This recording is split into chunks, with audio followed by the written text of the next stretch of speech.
Bismillahirrahmanirrahim. Ngalajengkeun hanca darasan kitab Durratun Nasihin halaman 153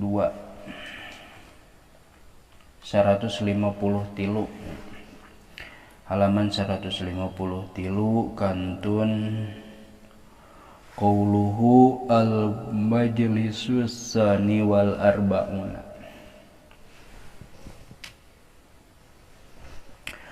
Bismillahirrahmanirrahim. Al-majlisus sani wal arba'una, ari majelis anu ka 42. Mun dipisahkeun ma al-majlisus sani ari majelis anu kadua wal arbauna jeung 40 tegasna 42. Fi bayanit tawaddu'i eta tetep dina mertelakeun tawaddu.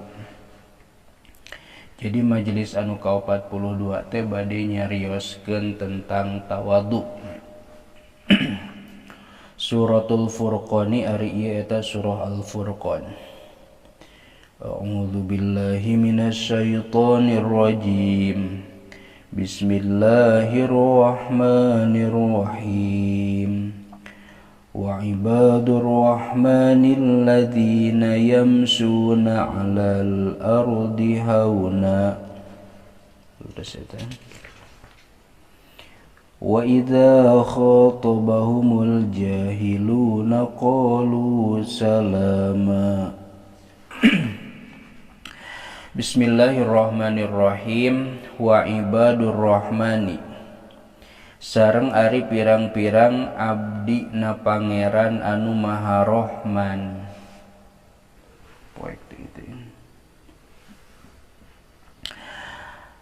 Ari ibadur rahman teh mubtadaun eta jadi mubtada.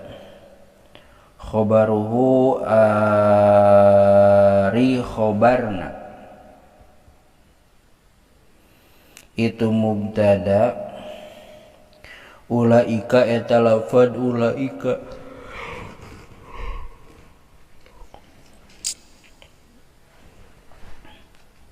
yujzauna, ulaika yujzaunal ghurfata.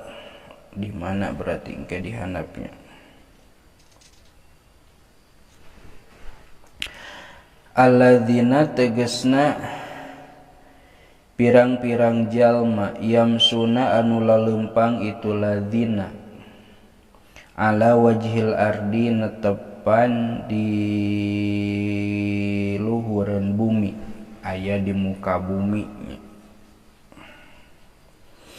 Wa idhofatuhum sareng ari idhofatna lafad ibad ila rahmani kana lafad rahman tadi di luhur ibadur rahman litakhsisi eta pikeun takhsis pikeun nangtukeun wa tafdili sareng pikeun tafdil pikeun ngunggulkeun.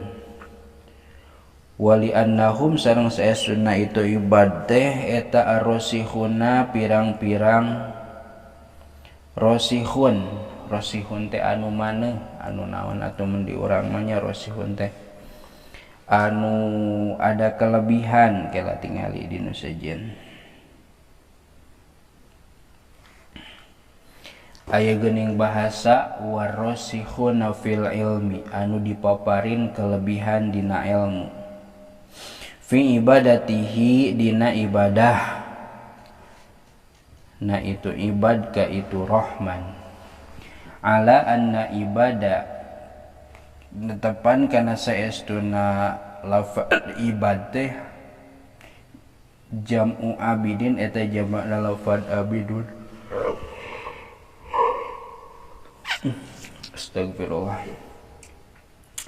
Katajirin sapertikeun lafaz tajirun wa tijarin jeung lafaz tijarun. Abidin ibadun.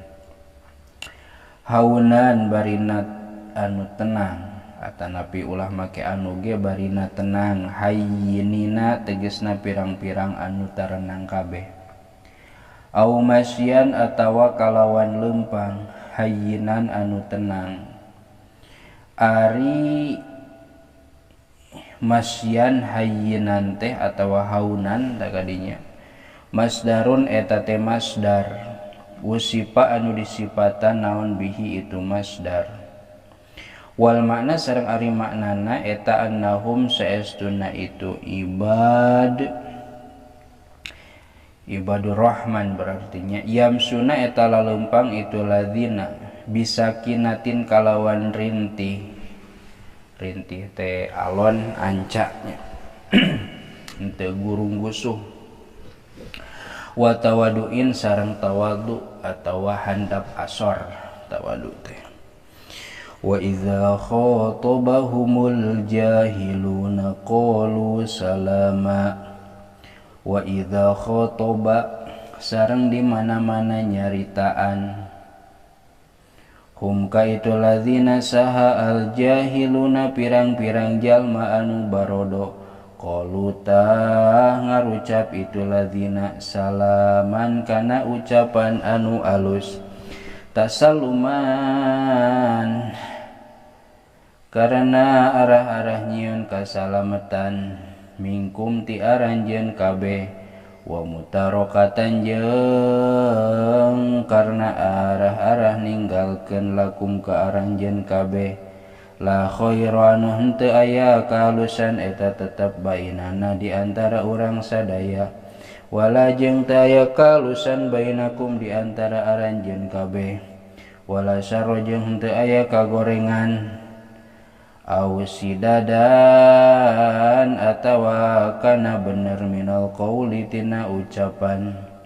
yaslamuna anu salamat itu ladzina fihi dina itu kawal minal idza inyatana tina pirang-pirang pilara atawa nganyeri wal ismi jeung tina dosa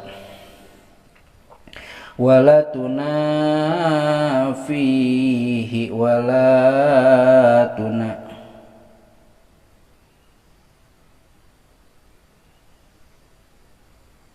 kela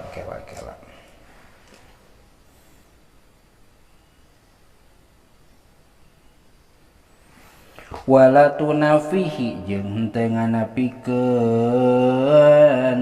kana itu ayat naon ayatul qitali ayat perang ayat anu merangan ayat nyaritakeun perang linuskhihi pikeun nganasahna itu ayat fa inal murada da saestuna ari anu dimaksud wa eta ari itu murad eta al iradu irad ngabalieur anis sufahai ti pirang-pirang jalma sapeh atawa bodoh wa tarku muqabalatihim jeung tinggal nanyang hareupanana itu sufaha fil kalami dina obrolan. Qadi Baydawi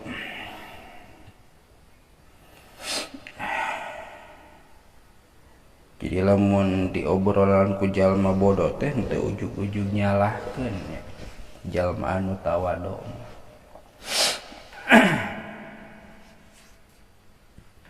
henteu asa dirina leuwih apal teu asa dirina pangapalna sehingga gawena teh cacawad jeung cacawad lamun teh mah eta obrolan teh teu ngabahayakeun ngan lamun ngabahayakeun mah tangtuna nya diomekeun kitu dibejaan mana nu bener mana nu salah titik. Ruya anin nabi cekap heula wallahu a'lam bissawab.